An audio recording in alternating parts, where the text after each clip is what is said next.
सावरकर राष्ट्रीय स्मारक दादर यांचे सगळ्यात अगदी मनापासून खूप खूप आभार।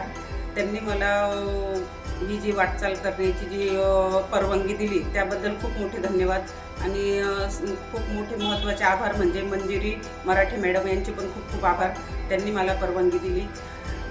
हे फेटा बांधण्याचं थोडक्यात उद्दिष्ट माझं असं की आमच्या महिलांचं भरपूर कार्यक्रम असायचे, त्यात आम्हाला फेटा बांधण्याला असं वेळेवर कोणी भेटत नव्हतं, म्हणून मी एक कल्पना केली की चला आपण जरी महिला आहेत आपण हे क्षेत्रात थोडंसं आपण शिकूया आणि आपल्या गावासाठी कधी जर गरज पडली तर आपण हे काम अगदी उपयोगाने चांगल्या ठिकाणी करू शकतो। आणि फेटा म्हणजे एक हिंदुत्वाची मोठी शान आहे आणि शानाचे प्रतीक आहे।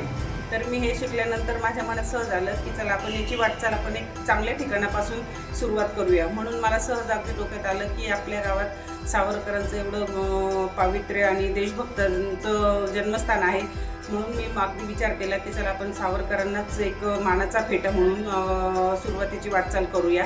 तर मी त्यांना संकल्पना सांगितली इथे सगळ्या कार्यकर्त्यांना, कापसे सरांना वगैरे पण। तर त्यांनी मला मंजिरी मॅडमचं परमिशन घ्यायला लावली, त्यांनी तिथनं परमिशन मिळाली, त्याबद्दल खूप खूप धन्यवाद आणि मनापासून खूप आनंद झाला। असंच अगदी हे ध्येय ठेवून माझ्यासारखंच अजून 4 महिला पण पुढे प्रेरित होतील आणि हे कार्य करण्यास त्यांना पण उत्साह मिळेल अशी मी आशा बाळगते।